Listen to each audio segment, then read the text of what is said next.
여러분 안녕하십니까? 오늘 오후 한때 우리 군이 북한의 무인기가 또 우리 영공을 침범한 것으로 추정하고 공격 헬기 등을 출동시켜 추적했는데 알고 보니 무인기가 아니라 새떼인 것으로 확인됐습니다. 이 과정에서 인천 강화군 일대에 무인기가 관측됐으니 주의하라는 긴급 문자가 전송되기도 했습니다. 합동참모본부에 나가 있는 취재기자 연결해서 자세히 알아보겠습니다. 자, 홍익표 기자, 말하자면 자라보고 놀란 가슴, 소뚜껑 보고 놀란 셈이 됐군요. 네, 그렇습니다. 오늘 오후 1시쯤 군은 경기도 파주에서 정체를 알 수 없는 비행 물체를 레이더로 포착했고요. 공군 전투기와 육군 헬기를 동원해서 추적에 나섰습니다.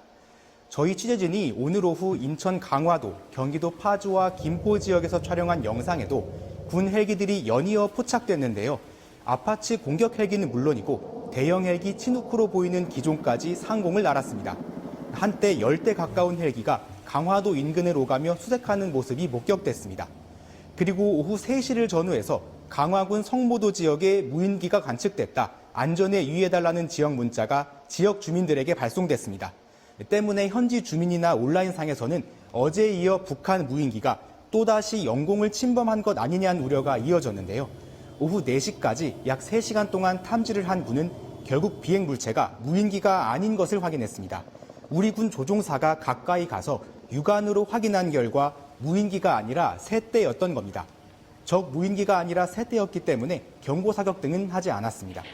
어제 북한 무인기의 영공 침범 당시 상황을 늦게 알렸다는 지적이 나왔던 만큼 당국이 일단 강화도 지역에 선제적으로 재난 문자를 보냈던 것으로 보입니다.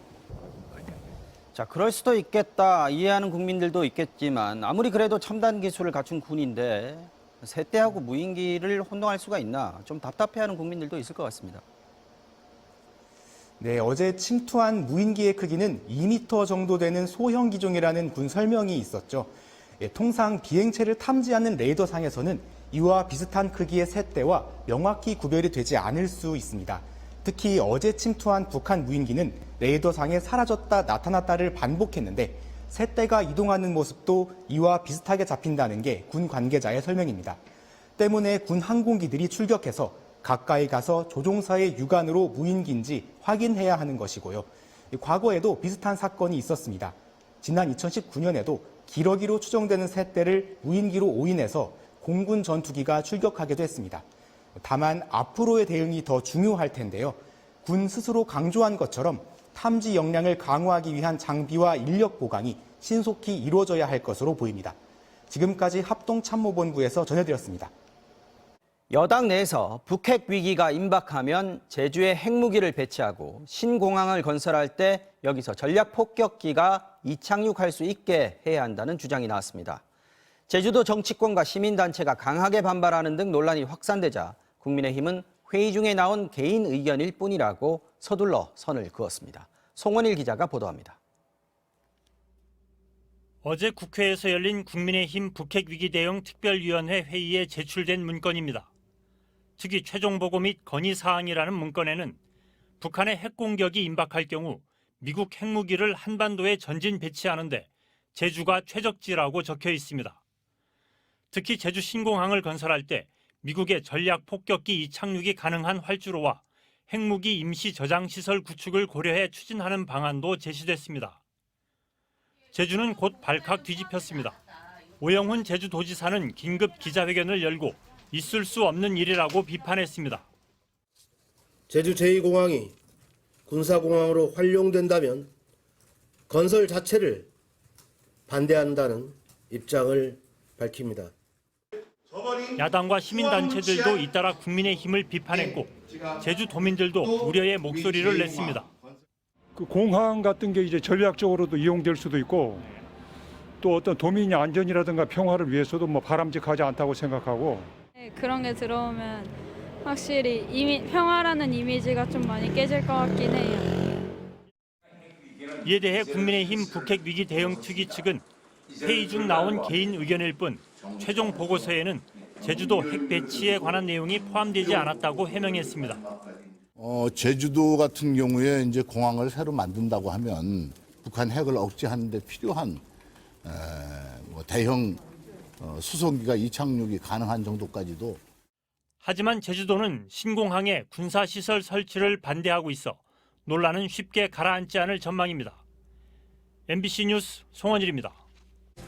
단기간에 집중적으로 집을 사들이고 갑자기 숨진 28살 송모 씨 사건, 저희가 어제 단독으로 전해드렸는데요. 그런데 이게 끝이 아니었습니다. 수백 채의 집을 가지고 있던 40대 집주인이 숨진 사건이 또 있었는데 심지어 사망한 날까지 집을 사들였던 것으로 드러났습니다. 이 무더기로 사들인 집에 전세를 놓고 갑자기 사망한 임대인은 벌써 3명. 세입자들은 조직적인 전세 사기를 의심하고 있습니다. 먼저 박진준 기자가 전해드리겠습니다. 서울 강서구의 한 오피스텔. 이곳에 새들어 사는 김모 씨는 지난달 집주인 정모 씨에게 연락을 시도했습니다. 내년 4월 전세 계약 만기에 맞춰 나가겠다고 알리기 위해서였습니다. 하지만 연락은 닿지 않았고 수소문 끝에 김 씨가 알게 된 사실은 충격적이었습니다. 정 씨가 이미 지난해 7월 사망했다는 겁니다. 임대차 계약을 종료를 하겠다, 딴 집으로 이사 갈 거다라고 문자를 통보했는데 답이 없었고, 그래서 확인해보니 사망이 되어 있는 거죠. 숨진 정 씨는 40대 남성으로 제주도에서 직장을 다닌 걸로 알려졌습니다. 현재까지 파악된 정 씨 명의의 집만 240여 채. 제주에서 일하는 정 씨는 특히 작년 5월부터 석 달간 집중적으로 서울 강서와 영등포 인근 빌라와 오피스텔을 사들였는데 그것만 100채가 넘습니다.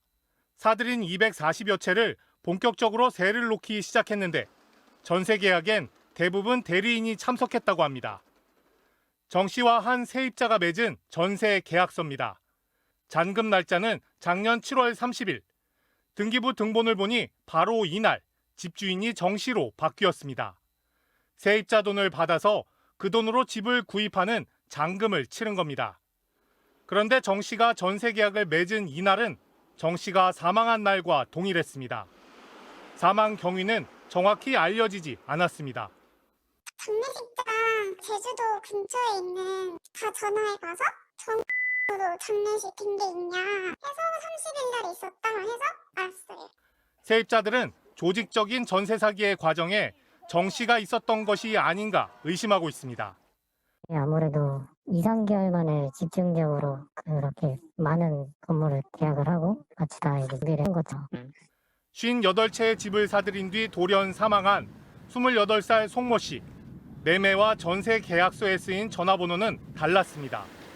1,100여 채를 사들였다 숨진 김모 씨 역시 빌라를 사들일 때 명의만 빌려준 일명 바지 사장이었다는 세입자들의 진술이 쏟아졌습니다. 숨진 집주인들의 주택 매입과 전세 계약 과정에 대한 의혹이 제기되고 있습니다. MBC 뉴스 박진준입니다.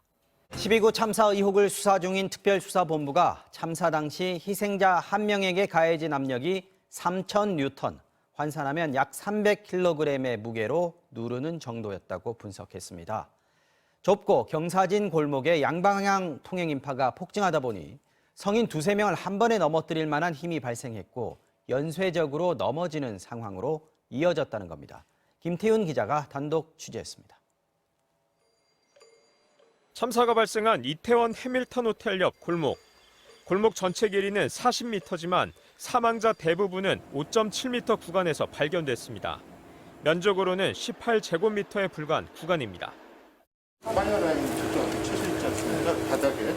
거기서부터 5.7m 안에서 사망자가 다 나왔습니다. 참사 원인을 조사 중인 특별수사본부는 좁고 경사진 골목에서 발생한 넘어짐 현상으로 어느 정도의 압력이 가해졌는지 분석했습니다. 그리고 작업을 의뢰한 전문가로부터 희생자 한 명에게 가해진 압력이 3,000뉴턴으로 추산된다는 결과를 받은 것으로 확인됐습니다. 3,000뉴턴은 약 300kg 질량의 물체가 누르는 힘입니다. 당시 밀집도가 높아지면서 성인 2~3명을 한 번에 넘어뜨릴 만한 힘이 발생해 연쇄적인 넘어짐 현상을 일으켰다는 겁니다. 누르는 힘이 숨을 쉬는 그 힘보다 훨씬 세다 보니까 숨이 아예 안 쉬어지더라고요. 앞서 2009년 발표된 또 다른 논문에서도 폭 6m, 길이 20m의 직선 통로에서 양 방향으로 800명 이상이 다니면 사고 확률이 높아진다고 조사된 바 있습니다. 전문가들은 3,000뉴턴에 달하는 압력에 사람들이 넘어져 깔려 있었던 만큼 구조 작업도 경사가 낮은 골목 앞쪽이 아니라 뒤에서부터 이뤄졌어야 했다고 강조했습니다. 한 전문가는 취재팀과의 통화에서 일방통행이 되도록 통제가 이뤄지지 않은 게 핵심 원인 중 하나라는 의견도 밝혔습니다. 이런 가운데 특수본은 참사 전날 불법 건축물을 세워 해당 골목을 좁힌 혐의로 현장의 한 주점 대표를 입건했습니다. 법원의 박혜영 용산구청장 구속 결정에 대해선 안전관리 대책을 세우지 않았고 사고 후에도 상황 전파 체계를 구축하지 않은 점이 고려됐다고 본다고 밝혔습니다. 2달 만에 관할 경찰서장과 구청장을 구속한 특수본은 용산 소방서장과 이태원 역장 등의 추가 영장 신청을 추진하고 그 절차까지 끝나면 중간 수사 결과를 발표하는 방안을 검토하고 있습니다. MBC 뉴스 김태윤입니다. 택시 기사를 살해하고 옷장에 시신을 숨겼다가 붙잡힌 30대 남성. 자신이 살고 있었고 시신을 숨겼던 바로 그 집의 소유주인 50대 여성이 연락이 안 됐는데 이 여성이 자신의 전 여자친구고 지난 8월 살해한 뒤 유기했다고 자백했습니다. 경찰이 수색에 나섰습니다. 먼저 윤수환 기자가 전해드립니다.